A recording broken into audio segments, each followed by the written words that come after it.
Good afternoon बच्चों। आज हम अध्याय नंबर 7 का अध्ययन करेंगे, जिसमें पिता की सहायता अध्याय के नाम से अध्ययन करेंगे, जो एक प्रेरक कहानी है। प्रेरक मतलब प्रेरणा देने वाली। ये हमें प्रेरणा देने वाली कहानी के रूप में है। इस कहानी को हम पढ़ेंगे भी किस प्रकार से पिता की सहायता करने पर, या मान लो किस तरह से, मान लो ये लेसन हम आगे पढ़ेंगे क्रमानुसार, जिसमें प्रेरक देने वाली, प्रेरणा देने वाली कहानी के रूप में दर्शाया गया बच्चों। तो इसमें हम देख रहे हैं पहले कि कई बार हम एक झूठ को छिपाने के लिए अनेक झूठ बोलते हैं। तो बच्चों देखो कितनी अच्छी बात कही है। इसमें हमें शुरू से ही एक प्रेरणा देने वाला कथन, एक वाक्य मिला है कि अगर हम एक झूठ बोलते हैं तो उसको छिपाने के लिए पता नहीं कितने सारे झूठ बोलने पड़ते हैं, अनेक झूठ बोलने पड़ते हैं बच्चों। तो कितनी अच्छी बात शुरू से हम पढ़ रहे हैं। फिर देखिए आगे, हम दूसरों से तो झूठ बोल सकते हैं लेकिन अपने आप से नहीं। यानी जब हम अपनी अंतरात्मा, जैसे कहते हैं ना बच्चों, अपने मन से, जब अपने दिल से बात करते हैं, तब हम अपने से झूठ नहीं बोल सकते। और हम झूठ बोले हुई बात पर भी हमें गलानी महसूस होती है। तो इस रूप में कहा है कि हम दूसरों से तो झूठ बोल सकते हैं लेकिन अपने आप से नहीं। जब हम स्वयं से सवाल जवाब करते हैं तो खुद को एक अपराधी महसूस करते हैं। यानी हम जब किसी बात पर झूठ बोलते हैं या किसी को, दूसरे को धोखा देने की कोशिश करते हैं झूठ बोलकर, तो हमें अपने आप एक अपराधी महसूस करते हैं। जब हम खुद से अपने सवाल जवाब करते हैं तब तो हमें पछतावा होता है फिर उसके बाद कि झूठ क्यों बोला। जैसे कि पाठ में आए हुए पात्र स्वामीनाथन के साथ हुआ। तो इसके के रूप में मतलब स्वामीनाथन जो इसका पात्र है, इस कहानी का पात्र है, जो हमें एक प्रेरक कहानी के रूप में दी जा रही है पिता की सहायता के रूप में। तो इसको हम पढ़ेंगे बच्चों। तो इस कहानी को अच्छी तरह से पढ़ने के बाद हमें महसूस होगा कि किस प्रकार से जो स्वामीनाथन था उसको पछतावा हुआ था, क्या झूठ बोला था उसने। तो इसके बारे में आगे हम कहानी के अंदर क्रमानुसार अच्छी तरह से ध्यान से देखते हुए अध्ययन करेंगे बच्चों। तो शुरू करें हम इस कहानी को। तो देखिए, बिस्तर पर लेटे स्वामी को यह सोचकर डर सा लगा कि आज सोमवार की सुबह है। लगता था कि अभी एक क्षण पहले ही शुक्रवार की आखिरी कक्षा हुई है।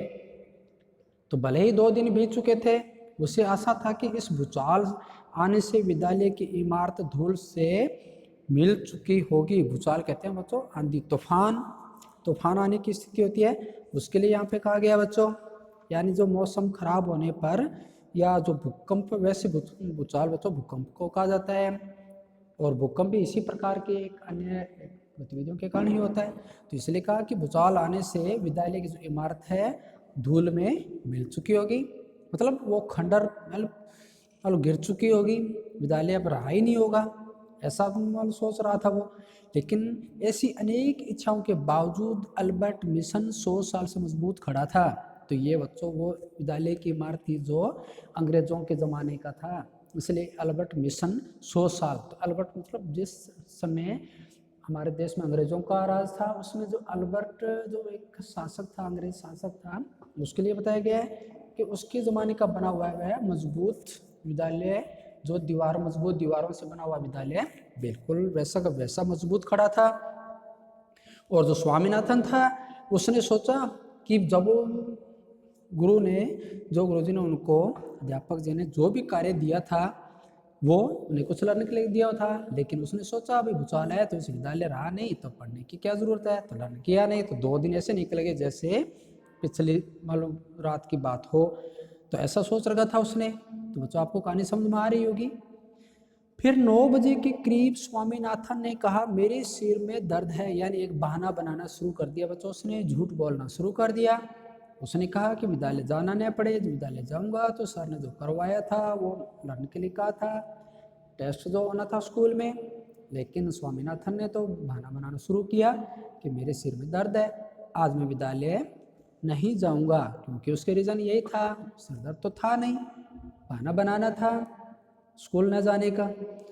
फिर यह सुनकर माँ ने कहा तो फिर घर पर आराम करो, क्योंकि बच्चों माँ तो माँ ही होती है, जो वो बच्चा कुछ भी कहे तो वह उसकी कोमल भावनाओं को ध्यान नहीं देते, केवल उसकी तरफ ही मालूम ध्यान देती है कि मेरे बेटा जो कह रहा है वो सच्ची तो कह रहा है, क्योंकि माँ अपने बच्चे को कभी झूठा नहीं मानती और माँ भी जानती है कि उसके बेटा उसके साथ झूठ नहीं बोलेगा। और जो बच्चों माँ इतना मतलब अपने पर विश्वास करती है और फिर हम झूठ बोले तो ये एक अच्छी बात नहीं होती। लेकिन यहाँ स्वामीनाथन बिल्कुल झूठ बोल रहा था, तो उसके माने का कोई बात नहीं बेटा, नहीं जाना है तो फिर घर पे आराम करो। 9:30 बजे पिताजी ने पूछा, आज विद्यालय की छुट्टी है। और ये होता भी है बच्चों, जब आप विद्यालय के लिए तैयार नहीं हो रहे होते हैं, घर पर रह रहे हो आप, और तब जब आप स्कूल के लिए तैयारी नहीं करते तो पिता या कोई भी सदस्य पूछेंगे कि क्या आज स्कूल में छुट्टी है। तो स्वामीनाथन का जवाब था, सिर में दर्द है। स्वामी ने जवाब दिया, उन्होंने अपने पिता का प्रत्युत्तर दिया कि नहीं पिताजी, छुट्टी तो नहीं है, पर मेरे सिर में दर्द होने के कारण मैं आज विद्यालय नहीं जा रहा। यानी इस प्रकार से सिर में दर्द का बहाना बनाते हुए जवाब दिया। इतवार को दिन भर घूमोगे तो सोमवार को सिर में दर्द क्यों न होगा। देखो पिताजी यहाँ पर बिल्कुल उस स्वामी की बात को अच्छी तरह समझ चुके थे कि रविवार के दिन पूरा अच्छी तरह से, इतवार मतलब रविवार के लिए कहा है बच्चों यहाँ पर, ये रविवार के दिन जब पूरा दिन इस तरह घूमोगे, बस्ते के हाथ ही नहीं लगाओगे, अपने थैले को हाथ ही नहीं लगाओगे, दिए हुए कार्य को नहीं करोगे, तो सोमवार को तो सिर में दर्द होना ही है, क्योंकि स्कूल जाना पड़ेगा और वहाँ पर जो टीचर्स होते हैं वो होमवर्क चेक करेंगे या टेस्ट के लिए जो दिया है उसका टेस्ट लेंगे। तो इस तरह से उसके प्रति यहाँ पर जो पिता थे उनकी मतलब एक तरह से प्रतिक्रिया हुई। स्वामी जानता था कि पिताजी कितने सख्त हो सकते हैं, मतलब वो जानता था कि पिताजी बड़े सख्त हैं, ये मान लो कठोर अपना डिसीजन निर्णय लेते हैं और ये निश्चित रूप से तुम्हें मान लो कठोर निर्णय के द्वारा स्कूल भी भेज सकते हैं। वो जानता था अपने पिता के व्यवहार को कि वो अच्छी तरह से तुझे समझ जाएंगे। तो इस तरह से सख्त मतलब बच्चों कठोर निर्णय लेने की बात हो रही है यहाँ पर। इसलिए उसने नया बहाना बनाया कि अब इतनी देर में विद्यालय कैसे जा सकता हूँ। तो बच्चों अब उसने कहा कि पिताजी मालूम अब इतनी देर हो चुकी है मुझे, अब मैं जाऊँगा तो बहुत समय लग जाएगा, इतनी देर में विद्यालय कैसे जा सकता हूँ। तो ठीक है, लेकिन यह तुम्हारी अपनी गलती है, इसलिए तुम्हें जाना चाहिए। तो उसने कहा भी ये तो गलती तुम्हारी है, यानी उनके पिता ने बोला स्वामी को कि ये गलती तुम्हारी है, तुम्हें पहले तैयार होना चाहिए था, समय पर तैयार होकर जाना चाहिए था, अब गलती की है तो तुम्हें जाना तो चाहिए। छुट्टी करने से पहले तुम्हें मुझसे पूछना चाहिए था, मतलब जब तुम्हें स्कूल नहीं जाना होता तो मुझसे ज़रूर पूछोगे, लेकिन तुमने आज पूछा नहीं, तो ये गलती तुम्हारी है, पूछना चाहिए था। मैं इतनी देर से पहुंचा तो मास्टर जी क्या सोचेंगे। तो वो फिर बहाना बना रहा है कि अगर मैं देर से पहुंचूंगा तो मास्टर जी क्या सोचेंगे, वो मुझसे पूछेंगे तो भाई लेट क्यों हो गया, इतनी देर कैसे हो गई तुम्हें। तो कह देना सिर में दर्द था इसलिए देर हो गई। मैं यह कहूँगा तो वे मारेंगे। अब उनके पिता ने कहा भाई कोई बात नहीं, बोल देना भी सिर में दर्द था इससे थोड़ा लेट हो गए। और तो वो फिर स्वामी कहते हैं मैं यह कहूँगा तो वो मारेंगे। तो अच्छा क्या नाम है तुम्हारे मास्टर जी का।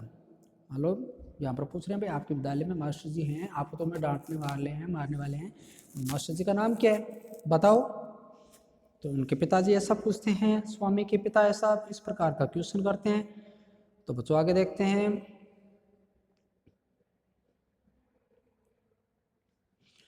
फिर कहते हैं, तो यहाँ पर जो स्वामी था वो कहते हैं मिस्टर सैमुअल, मेरे जो मास्टर जी हैं उनका नाम है मिस्टर सैमुअल, वे लड़कों को मारते हैं। तब उनके पिता मान लो उसके ऊपर भी वो मतलब फिर क्वेश्चन करते हैं क्या वो सभी को इतना पीटते हैं, इतने सख्त है क्या, ये सभी लड़कों को मारते हैं क्या। तो वो फिर कहते हैं हाँ बहुत, क्योंकि वो झूठ बोल रहा था बच्चों। क्योंकि अभी अपने शुरू में हमने कहानी जब शुरू की थी तब हमने उसमें देखा था ना बच्चों कि एक झूठ बोलने पर पता नहीं कितने सारे झूठ बोलने पड़ सकते हैं, इसलिए कभी झूठ नहीं बोलना चाहिए। लेकिन स्वामी ने वो झूठ बोला तब उसे बहुत सारे झूठ बोलने पड़ रहे थे। हाँ बहुत, खास तौर से देर से आने वाले लड़कों को, उसने कहा भाई जो लेट आते हैं उनको तो बहुत ज़्यादा मारते हैं, क्योंकि वह आपको उस बहाने को ज़्यादा सख्त कर रहा था या मालूम पूरा तरह से परफेक्ट बना रहा था कि जो उसने जो वर्तमान में होना था, क्योंकि वो लेट हो चुका था और उसके पिता लेट के लिए बात हो रही थी। तब वो कहते हैं अभी देर से आने वालों को बहुत ज़्यादा पीटते हैं तो इसलिए मुझे बहुत ज़्यादा मारेंगे। तो कुछ दिन पहले एक लड़का देर से आया तो उसे पूरे पीरियड कोने में मुर्गा बना कर रखा। इससे पहले 6 बेंत मारे। तो बेंत बच्चों जानते हैं, यानी स्टिक, यानी किसी भी एक लकड़ी के टुकड़े से, स्टिक से मान लो बेंत के रूप में मारे उनके, और कान भी खींचे। अगर वे ऐसा करते हैं तो हेडमास्टर से शिकायत क्यों नहीं करते? फिर कहते हैं कि अगर वो ऐसा करते हैं, इतना मान लो स्ट्रिक्ट है, इतना ज़्यादा पीटते हैं, तो फिर हेडमास्टर साहब जो आपके मेन जो प्रधानाचार्य हैं उनको क्यों नहीं शिकायत की जाती उनकी? फिर उनका बेटा फिर कहते हैं हेडमास्टर साहब भी उनसे डरते हैं, ऐसे खतरनाक मास्टर है वे। अब देखो वो झूठ बोल रहा है बच्चों, ऐसी स्थिति नहीं होगी स्कूल के अंदर, लेकिन वह अपनी गलती को छुपाने के लिए दूसरों में दोष निकाल रहा है, दूसरों के प्रति दोष प्रकट कर रहा है बच्चों। तो ये इस प्रकार की बातें बिल्कुल भी उचित नहीं होती बच्चों, है ना। तो बच्चों यहाँ पर क्वेश्चन के रूप में एक बन रहा है, सोचिए और बताइए, क्या सच में मास्टर शैमुल ऐसे व्यक्ति होंगे? क्योंकि बच्चों जब यहाँ पर स्वामी है वो झूठ बोल रहा है, तो वो जो मास्टर शैमुल थे वो ऐसे व्यक्ति कैसे होंगे? सीधी सी बात है ना बच्चों, अगर हम अपना दोष दूसरों पर थोपेंगे तो क्या वो व्यक्ति वास्तव में गलत हो जाएगा? कभी नहीं हो सकता बच्चों। तो इस प्रकार से हमें कभी भी अपने दोष दूसरों पर नहीं मानने नहीं चाहिए। मान लो अपनी गलतियां दूसरों पर नहीं थोपी जानी चाहिए, ये बहुत गलत बात होती है बच्चों। तो इस प्रकार से घर बैठे ही वो अपनी ही गलतियों को दूसरों पर थोपे जा रहा था, तो ये बिल्कुल भी उचित बात नहीं थी बच्चों। तो यहाँ तक आपको अच्छी तरह समझ में आया होगा 42 नंबर पेज तक। अब आगे हम नेक्स्ट पेज पर चलते हैं बच्चों, 43 नंबर पेज पे। तो देखेंगे बच्चों आप गौर से,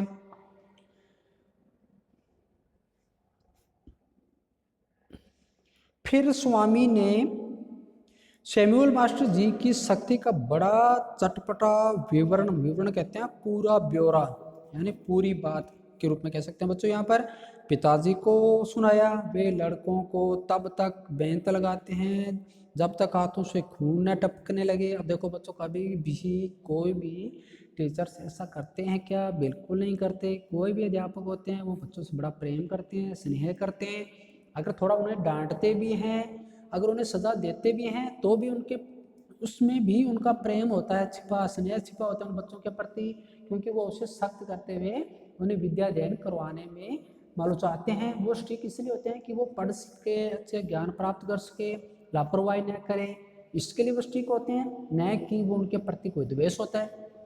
तो यहाँ स्वामी देखो किस प्रकार से अपने पिता को भड़का रहा है अपने टीचर्स के प्रति। तो ये स्वामी की बड़ी गलत बात थी बच्चों।